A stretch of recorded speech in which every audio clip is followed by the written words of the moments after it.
Hello everyone and welcome to Best Side Cycling. Today I'll be bringing you guys along for a complete cycling tour of the Alki Trail. We'll be starting where we left off in the last video, just getting onto the Alki Trail, and here we'll pass by the water taxi that can take you to downtown Seattle or vice versa. This whole trail rides along Harbor Avenue the whole time, and you'll get amazing views of the Seattle skyline as well as the Puget Sound. Then we'll reach the Alki Beach Park where there's a ton of amenities nearby, and this is probably one of the best beaches you'll get around here. And then finishing today's video, we'll end up at Alki Point, which has been made into a keep moving street, which I'll explain a little bit further into the video. So with that, let's get started. So this video is going to be a little bit different than my typical ones. I'm going to put the entirety of the ride in normal speed, and it's going to be a lot more free form where I'm just going to sort of commentate things as I see them. So this video is probably going to be a lot longer than my typical one. And if there's just particular things you want to see, I'm going to try to leave as many useful timestamps below for you guys, so you can just skip ahead if you're just interested in seeing the parts near the beach, or you just want to see Alki Point, so on and so forth. So with that, let's get started. So we are now officially on the Alki Trail, and this part that we're riding, I would say, is sort of like the prefix or prologue to a lot of the great sights and action that we're going to get today. And what I was just going to use this time for is just sort of explain and talk about how this trail is probably, aside from the Burke-Gilman, probably one of the most popular and populous trails here in the Seattle area. And you're going to encounter basically every type of human mobility there is on a really nice day. So far we already passed by a bike and a cargo bike, but you're going to see people on rollerblades, scooters, those recreational four-wheelers, or there was a stroller and people running and walking. So once we get into the main parts of the trail, I highly recommend that you keep your pace sort of on the lower end. Trails here in the King County area typically have a 15-mile-per-hour speed limit, but I do think that number does make sense for the most part. But as you see later in the video, you're most likely not going to be able to go at that speed. So if you do really itching to ride quicker, you're probably best served by going onto the road, at least for these parts, but those busy parts. But nonetheless, I think it just speaks to how nice this part of this trail is. You have to come here to see it for yourself, as you'll get really up and close and personal with Seattle skyline, as well as getting a fantastic view of the Puget Sound and Bainbridge Island all across. But I'm getting a bit ahead of myself. But with that, as always, if you enjoy this video, please roll over the like button and subscribe. I actually have a ton of backlog of footage to be showing you guys, and this video is actually all the way from June 2021. So that just speaks a little bit to my procrastination, or just how much footage I actually managed to go take over the actual cycling season. So anything you guys can do, or suggestions or comments, they really do motivate me just that much more to just make more content for you guys, so you guys can also go out and try out some of these routes during the next year as well. Or maybe if you're brave, you can start riding out during this autumn as too, and when it has definitely become gotten a little bit more cold and rainy. But with that, we are passed through the initial prologue, and we're entering into where I think a lot of main sites and attractions are. And the first thing that we're going to be passing by is a sort of famous venue slash restaurant called Salty's on Alki. It's right here on the right, and it's definitely one of those more fancy restaurants, and my friend, his wedding venue was here, so I definitely would check that out, and this is a place very well known. Our next stop after the Salty's restaurant is going to be the Seattle water taxi. I just really wanted to call this out as it's pretty interesting form of transit. It's just ahead here, I'll point out once it's fully in view, but for a $6 full adult fare, you'll be able to take it all the way to downtown Seattle or back. And it definitely is sort of just like this mini ferry that can support pedestrians or bikers. And recently they've made it a point that they've installed sort of these fat tire racks. So even if you're just like on an e-bike or something, you should be able to get on the water taxi fine and not have to worry about holding it the whole time as the boat might sway back and forth. The sailings are fairly often. It highly depends on whether it is the summer or winter season, but definitely it could just come around every 20 minutes or so. I've seen on their schedules. And also next to the water taxi is the restaurant Marination Kai, which is also a super popular hit around here. And it's all right here towards our right that you can see the sign water taxi as well as the restaurant near it. And there's going to be outdoor seating with that restaurant, but it's sort of a Hawaiian fusion place. So with like kimchi fried rice and poke bowls. So it's definitely also worth the visit. There's a lot of great food around here. And I think I just stopped here for a bit just to catch some of my friends that are riding behind us, behind me. But you sort of can get a sneak peek here of just how big the skyline is going to look of Seattle just to our right. I'll probably just show you guys a photo here as well, giving you a good idea here. But this stretch is probably one of the most beautiful stretches of trail here in the King County area. If you are enjoying and want to see the Space Needle and the whole Seattle skyline in its entirety, you'll be able to see the Columbia Tower, which is the tallest building of Seattle, and you'll be able to see just a lot of detail, which is pretty cool. And up here to the right, this is actually a boat ramp, and that's why there's a lot of cars parked here as well. I feel like a lot of people probably use here just for parking in general, just to visit this stretch of area. But there is also, as you can see, just street parking here on the left as well. But this is a boat ramp available for people to use. I'm unsure of how much it costs, as I don't have a boat and I've never used this, but I know that that's here. And as we're riding by, you can just see just the amount of scooters that are in this area. Seattle has, over the years, definitely had a lot of different companies come in and out offering their scooter programs. I think, and they're usually at like a yearly basis. Right now, I think we have like just 3 scooter companies and pretty much just Lime that offers the e-bikes. And here we just passed by one of those rental bikes I was talking about earlier with the complete 4 wheels. It's like a little mini chariot. I rode one of those when I was over in Portland, and it was a ton of fun as I was riding together with my wife. So, but yeah, just scooters littered everywhere. They've definitely made it a point though with the scooters to sort of limit the speeds and make them a lot more smart in terms of like how they're being used. So I think even if you try to use them here in these areas now, they'll probably be limited to at least to like 5-10 miles per hour.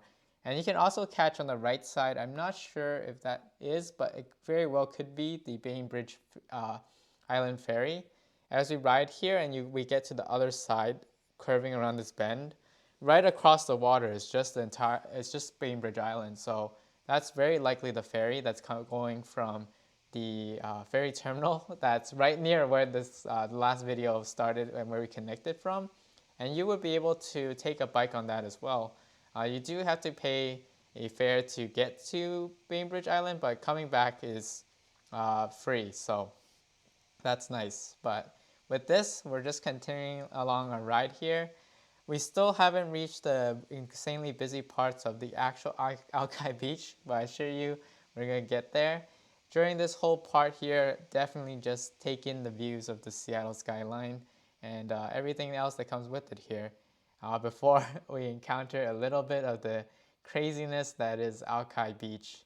Alki Beach is definitely in Seattle one of the few top beaches that there probably just even is. I know there's some technical beaches, but Alki Beach and probably the Golden Gardens near Ballard are probably the 2 most well-known beaches areas around here. They definitely aren't the sandy beaches that you might be thinking of, but for us locals here, it's definitely a nice treat to come out here on a nice sunny day and then be able to enjoy that time there with volleyball or with all the restaurants and coffee shops nearby. So as we're coming, before we approach there, I also wanted to show you guys sort of a funny story of when I rode here last year, back in 2020. This was actually probably one of the few places that I've actually had a bicycle crash, and it was really just because of just the amount of people and me going at too quick a speed. The person in front of me sort of braked a little bit too hard, and without warning, I basically avoided most of them, but couldn't get all the way to the left, clipped them, and just went down. It was it was not that great. So definitely do not be like me. And once as we're riding ahead here, you're gonna see probably how that happened with just the amount of people that are just walking around here. But anyway, we're just surrounding the corner now and facing away, sort of away from the Seattle skyline. We're gonna get really good views of the actual Puget Sound. So back there with the Seattle skyline, that's like Elliott Bay.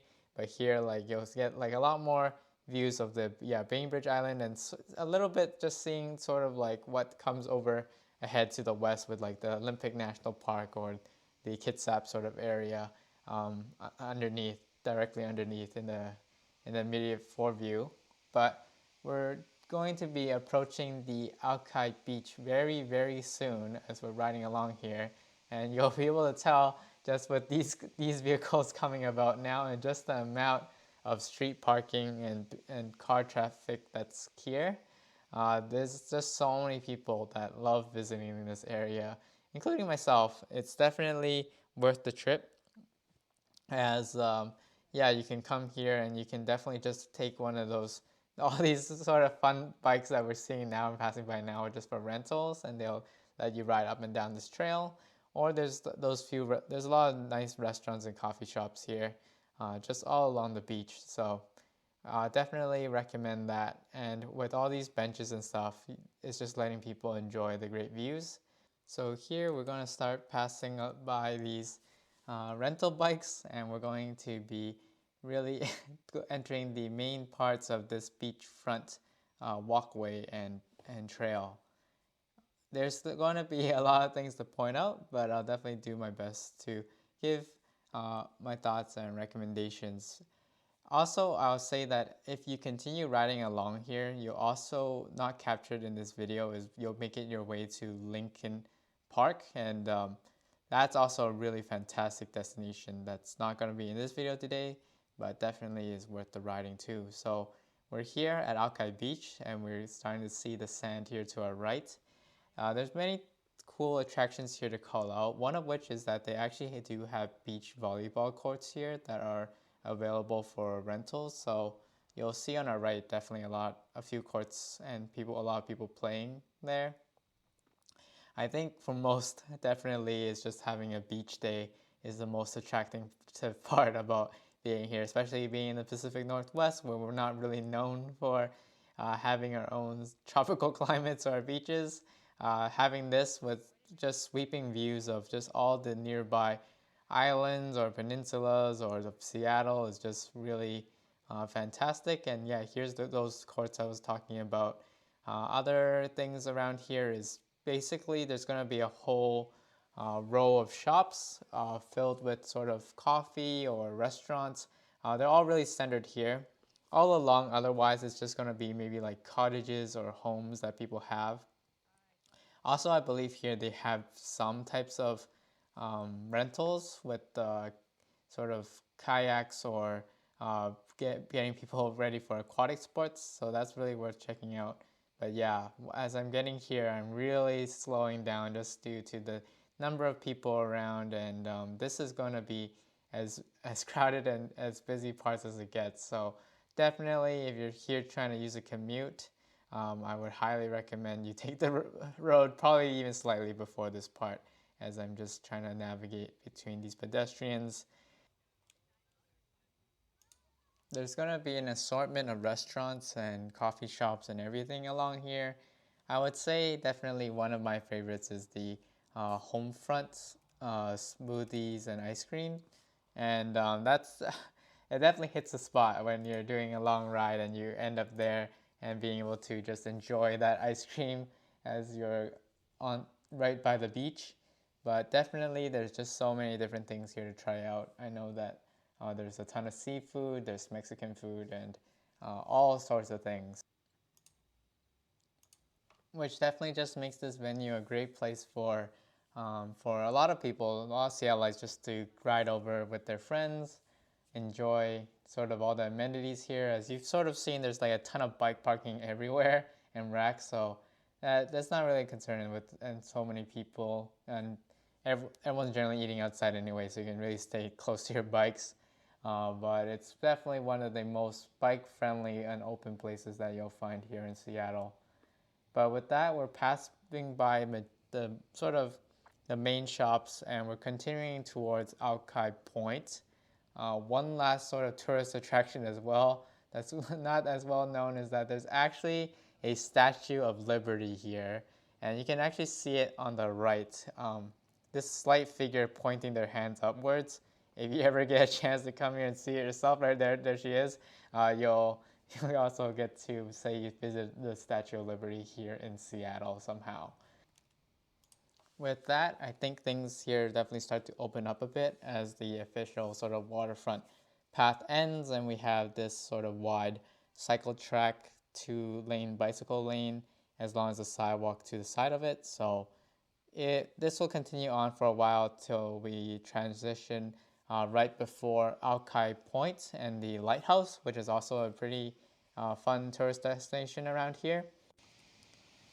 I'm going to speed up this next section here as we make our way to Alki Point.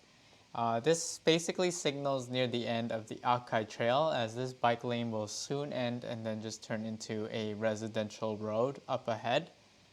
A lot of it is still quite biker friendly, as the lanes are quite wide and the speed limits are still set at a reasonable pace for most of this road, and also for Harborview. But as we come up ahead, basically is the Beach Avenue Southwest, and that's been made into a Keep Moving Street, which is an initiative in Seattle to make streets a lot more sort of like neighborhood greenways, just more friendly for pedestrians and bikers to use. This current one was installed earlier this year as I filmed it, but I think right now they're actually surveying options to make it more permanent for people living around here. So definitely can check that out. But as we now approach it and I slow things back down again, you can see that street closed sign. So basically, all the cars are supposedly just people that are just needing it for local access, but there shouldn't be any through traffic. But I know it's not perfect, but it definitely does reduce the load here. And yeah, just scattered throughout this video, you just see all those boxes meant for the bike parking of the sort of the bike shares and everything, and scooter shares. So it's pretty neat that they gave you those dedicated spaces. But here you get really just that complete west view of the Bainbridge Island, Vashon Island, and everything that lies beyond in the Mount Olympic Peninsula. And as I mentioned before, riding along this road, if you continue just following the road down, you'll be able to reach Lincoln Park, which is sort of just on that tip on the right you see, just leading out into the water. It also there offers some fantastic views, though I would just say that area, just as a heat of warning, is going to be some gravel paths, so make sure that your bike at least can handle that. But with that, I think that basically concludes the tour today. I hope you guys enjoyed all the sights in this sort of more loose and style format. Feel free to give me your feedback down below in the comments, and if you enjoyed it, roll over the like button, and I'll see you guys in the next video.